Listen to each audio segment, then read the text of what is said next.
اللہ کے رسول کا طریقہ ہر معاملے میں. اور آپ نے اسی طرح حج کے مسئلے کے بارے میں آپ نے صحابہ کرام سے فرمایا خذوا عنی مناسککم، اے مسلمانوں ہو سکتا ہے اگلے سال تمہاری میری ملاقات ہو یا نہ ہو، خذوا عنی مناسککم، مجھ سے حج کے مسئلے سیکھ لو.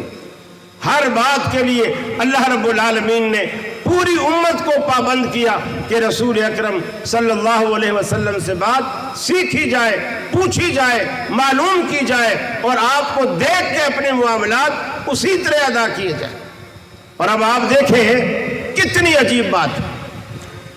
حدیث کے ذخیرے میں بیت اللہ کی فضیلت موجود ہے کہ جو شخص بیت اللہ کے اندر ایک نماز ادا کرتا ہے تو 1,00,000 نماز کا ثواب اسے ملتا ہے، 1,00,000 نماز کا ثواب. لیکن حدیث کے ذخیرے میں مینا میں نماز پڑھنے کی کوئی فضیلت درج نہیں ہے کہ اگر مینا میں نماز پڑھو گے تو تمہیں اتنے ثواب ہے، لیکن حدیث نے اسے واضح نہیں کیا کہ مینا میں کتنا ثواب ہے. لیکن 8 ذی الحجہ کو فجر کی نماز پڑھنے کے بعد اللہ تعالیٰ حاجی سے کہتا ہے بیت اللہ چھوڑ دے. اب ہم کہتے ہیں یا اللہ ہم پاکستان سے آئے ہیں، اب حج بھی ہمارا اتنا مہنگا ہو گیا ہے اور اتنا خرچہ کر کے آئے ہیں، یہاں بیت اللہ میں 1,00,000 نماز کا ثواب ملتا ہے، ایک نماز پڑھنے پر مینا میں پتہ نہیں کتنا ملتا ہے، تو ہمیں بیت اللہ سے نکال کر مینا میں کیوں لے جا رہا ہے؟ لیکن اللہ نے نکال دیا، بیت اللہ سے نکال دیا. مینا میں گئے، وہاں اللہ رب العالمین نے نمازیں اپنے اپنے وقت پہ پڑھوائیں لیکن قصر کروائیں. پھر اگلے دن فجر کی نماز کے بعد یعنی 9 ذی الحجہ کو اللہ حاجی سے کہتا ہے مینا بھی چھوڑ دے، عرفات چلا جا. عرفات جاتا ہے.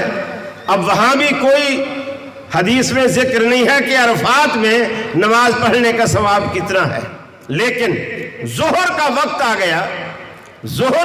آ گیا، آپ نے ظہر پڑھی اور ظہر کے فوراً بعد آپ نے ظہر ہی کے وقت میں عصر بھی پڑھ لی. ظہر کے وقت میں، حالانکہ قرآن کہتا ہے ان الصلاۃ کانت علی المؤمنین کتابا موقوتا، نماز مسلمانوں پر اپنے اپنے وقت میں فرض ہے، لیکن اللہ کے رسول نے وقت سے پہلے پڑھا، عصر کو جمع کیا.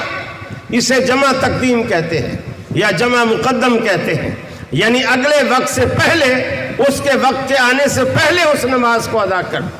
پھر حالانکہ آپ نے وہاں سے کوئی سفر بھی نہیں کرنا تھا، وہیں رہنا تھا، عصر کو بھی وہیں رہنا تھا، لیکن نماز کو ظہر کے ساتھ پڑھ لیا. اس کے بعد مغرب آ گئی، مغرب آپ کو عرفات میں آ گئی.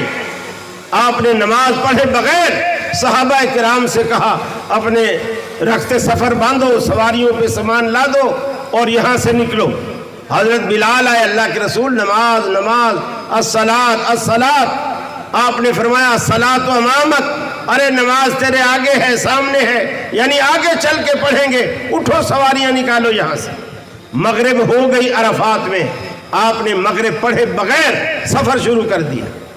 جب مزدلفہ میں گئے مغرب کا وقت نکل چکا تھا، عشاء کا وقت تھا. اب آپ نے پہلے مغرب پڑھی عشاء کے وقت میں اور پھر عشاء پڑھی اپنے وقت میں. گویا پہلی جو ظہر اور عصر کی مثال دی وہ جمع تقدیم کی دی، اور یہ جو مزدلفہ میں مثال دی یہ جمع تاخیر کی دی. آپ نے مغرب کو پڑھا عشاء کے وقت میں. اب اللہ قرآن میں تو یہ کہے کہ نماز اپنے اپنے وقت پہ فرض ہے، نبی کریم صلی اللہ علیہ وسلم نے اس وقت کی اہمیت کو گویا اس مسئلے میں ختم کر دیا. کیوں؟ اللہ رب العالمین پوری دنیا کو یہ بتانا چاہتا تھا کہ لوگوں سنو، دین نہ تو بیت اللہ کے سائے میں رکھا ہے، نہ مینا میں رکھا ہے، نہ عرفات میں رکھا ہے، نہ دین کسی نماز کے وقت میں رکھا ہے.